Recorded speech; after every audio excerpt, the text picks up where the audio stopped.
We have a big issue about phones in schools. That's been one of the big issues that came back time and time again. Yeah, we used to have to wait to get home and go on MSN Messenger. That's right. There was a few mental parties organised on MSN when Absolutely. I was wee. I'm Marc Jennings, stand-up comedian, podcaster, and now serious political journalist. Kinda. People always say, you need to vote. But I find myself asking, why? So many people are feeling really scunnered. Feel scunnered. They're scunnered. Scunnered and fed up. You're all the same. So before the Scottish election, I'm pulling up a ringside seat to see the nation's political prospects go toe-to-toe. Fire. 6 parties, 1 question. Why vote? Scottish Labour, led by former dentist Anis Sarwar. Can his party stop the rot in Scotland, or is convincing voters they're the right choice more like pulling teeth? I put that to candidate Paul Sweeney. Why should people vote Labour? Well, I think people should vote Labour because we are a party that can replace the current Scottish Government, and we're a party with good ideas about improving our National Health Service. So we've actually got in Scotland the equivalent of the entire population of Glasgow waiting on an NHS waiting list right now to get some sort of treatment.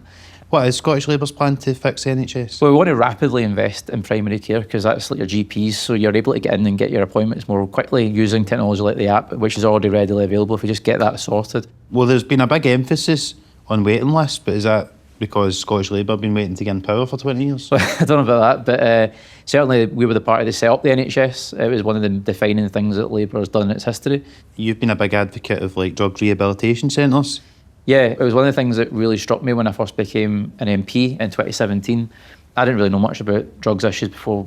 Sure you didn't. Beyond what you get told in school, drugs are bad, kids, don't take any drugs. Did you ever have any recreational experiments? No, I've actually never, apart from passive inhalation of a certain, broccoli, I didn't know that could be passively inhaled, to be honest. Well, I certainly get it perfumed around lots of streets in Glasgow, don't you?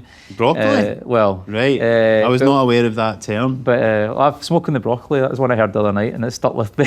Well, obviously health service is one of the biggest issues. The other big issue in this election is the cost of living, economy. Labour have proposed to kickstart the economy by promoting Brand Scotland. Yeah. Who are you going to get to front that? Nicola Sturgeon? Well, I mean, she's free. It's an interesting point about bringing the country together because there's some things we all agree on. And actually maybe bringing all the key players who have something to say about Scotland that's positive to go out and sell the country to the world. Tommy and McGinn and all that. Because, if we're going to the World Cup, there's all these big opportunities to actually take Scotland out to the world. I mean, the Irish do a great job with St Patrick's Day. Yes. It's an international phenomenon. We know how that has a big impact in America. We could do so much more to actually sell ourselves abroad. Do politicians really understand, how the cost of living crisis is affecting everyday voters? Like, I'm not going to sit here and ask you that kind of gotcha question, like, can you tell me the price of a pint of milk? But because that's not relevant to working class people. How much is a vape? Well, I don't know. I don't smoke vapes, but I do know they are just big broccoli. Well, I do know they tend to burn down buildings in Glasgow. That's one of the problems. So Anis Sarwar is suggesting that we can get round the rise in oil prices by bulk buying fuel.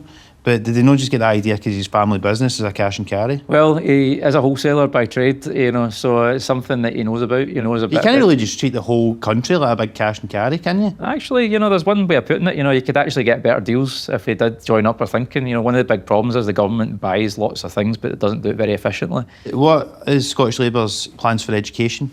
Well, we have a big issue about phones in schools. That's been one of the big issues that came back time and time again. Are you not worried by proposing that you're going to lose the votes of the 16 and 17-year-olds who can vote? No, I think a lot of people recognise that they need to have the headspace in a classroom to be able to focus. Yeah, we used to have to wait to get home and go on MSN Messenger. That's right. There was a few mental parties organised on MSN when I was wee. By calling for Keir Starmer to resign, was Anis Sarwar not trying to declare independence from his own party?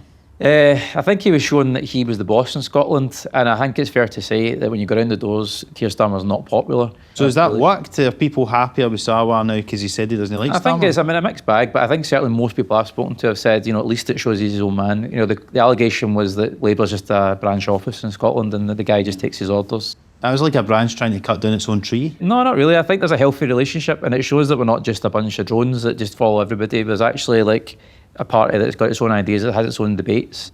Right, listen. No bother. Thanks so much for coming in. It's been a pleasure. Paul Sweeney, labouring the point on why you should pick his party. But it's one thing saying all that, it's another trying to land it in a TV debate. This is where elections are apparently won or lost. But how do they work? And are they effective in the social media obsessed world? TV debates first kicked off in the US with John F. Kennedy frame-mogging Richard Nixon, and in the UK with everyone agreeing with Nick Clegg. In Scotland, we've had TV debates for a long time. Something I wasn't aware of until doing the research for this bit. Now, to be fair, there is a reason these debates exist. They're meant to let voters compare parties side by side, test leaders under pressure, and ideally help people make up their minds.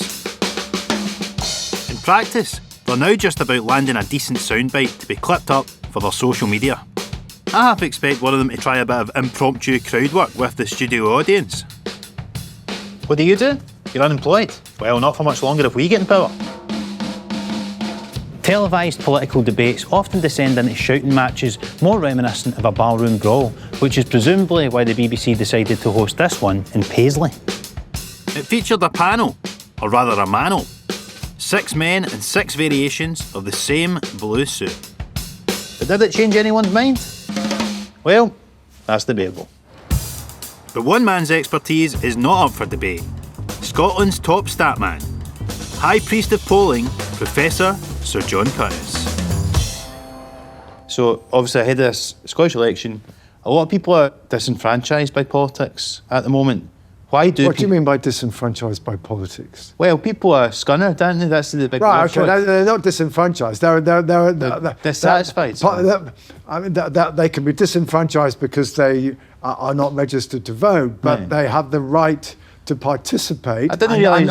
And politicians are not trying to stop them from having the right to participate. I didn't realise you're a professor of English there, John. I'm afraid my colleagues will tell you I am the kind of person who worries greatly about the split infinitive. Okay. I don't know what that is, but is that if there's not a majority in Holyrood? No, it's if you say, for example, to better understand. No, you say to understand better. Okay. You don't put the adverb in between the two bits of the infinitive. Well, how can I better understand the election, John?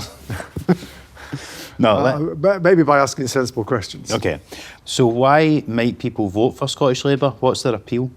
Oh, well, the appeal will be if you are indeed somebody who is relatively left-wing, and at the same time, you certainly believe in Scotland remaining inside the United Kingdom. That clearly is a combination that would point you in the direction of voting for the Labour Party, because the Labour Party is the obvious left-wing alternative. Is the UK the only union that Labour still support? Well, it depends. I mean, they're obviously associated with the trade union. Yeah, but they're not as left-wing as they used to be, are they? Labour has more competition for the left-wing vote in Scotland than it does south of the border. And if you actually look at the detail, those who vote Labour in Scotland are in fact less left-wing than their counterparts south of the border.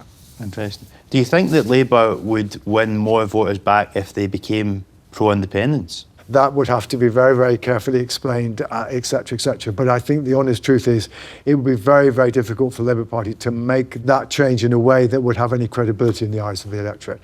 And frankly, would also mean it lose quite a few votes as well. Okay. The High Priest of Polling there, but the only poll that matters is the one on May the 7th. So will you give Anna Star Wars Labour 5, or will you leave them hanging? And why not give me 5? More genuine questions and some genuine answers feature in the other 5 episodes, covering another 5 different parties available to view now.